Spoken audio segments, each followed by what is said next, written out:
জীবনে এমন কিছু কাজ রয়েছে যা আমাদের কখনোই করা উচিত নয়, যেমন আশা করা। যদি আপনি আশা করেন আর আপনার আশা পূর্ণ না হয়, আপনি খুবই কষ্ট পাবেন। এবার আপনি যদি প্রতীক্ষা করেন, করতেই থাকেন, আর সেই ব্যক্তি যদি না আসে, তাহলেও খুব কষ্ট পাবেন।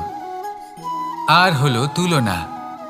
আপনি যদি তুলনা করতে যান, তাহলে এটাই ভাববেন যে হয় আমি বা অন্য কোনো ব্যক্তি, এই দুজনের মধ্যে কোনো এক ব্যক্তি নিকৃষ্ট। আর এই ভাবনাটাই হলো অনুচিত। যদি আমরা কথা বলি সেই সব বিষয়ে যা আমাদের করা উচিত, যেমন পরীক্ষা।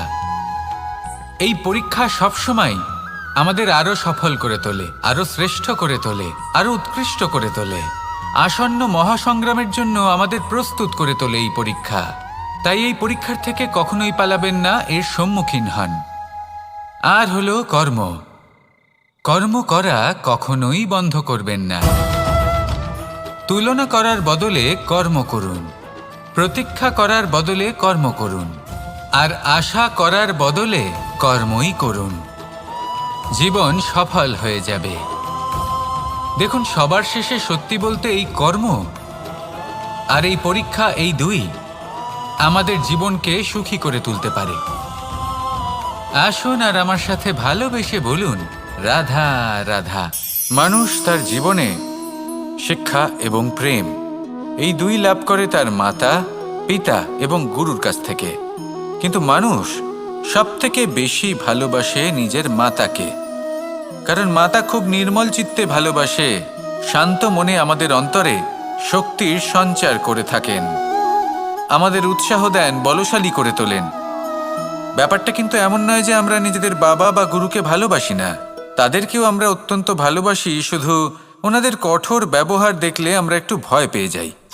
এবার ওনাদের এই কঠোর ব্যবহার আমাদের ভালো না লাগলেও অত্যন্ত আবশ্যক, কারণ মাতার থেকে আমরা যে শক্তি লাভ করি তা যেন নিয়ন্ত্রণ হারিয়ে বিধ্বংসী না হয়ে ওঠে, আমরা যেন কোনো কুপথে না চলে যাই, আমরা কখনো যেন দোষ না করে ফেলি।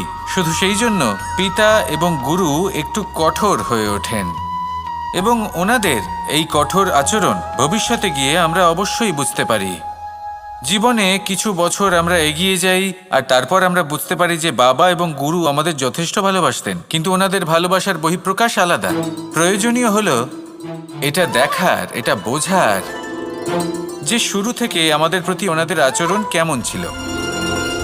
ওনাদের কঠোর হওয়ার পেছনে ওনাদের ভালোবাসাটা বোঝার চেষ্টা করুন, ওনাদের চিন্তাটা বোঝার চেষ্টা করুন, ওনাদের পথপ্রদর্শনের আড়ালে আপনার ভবিষ্যতের জন্য যে পরিকল্পনা ওনারা করেছেন সেটা বোঝার চেষ্টা করুন। তখন আপনারা বুঝতে পারবেন ওনাদের ভালোবাসাকে। আপনার মনের মধ্যে আপনা থেকেই ওনাদের প্রতি সম্মান জেগে উঠবে।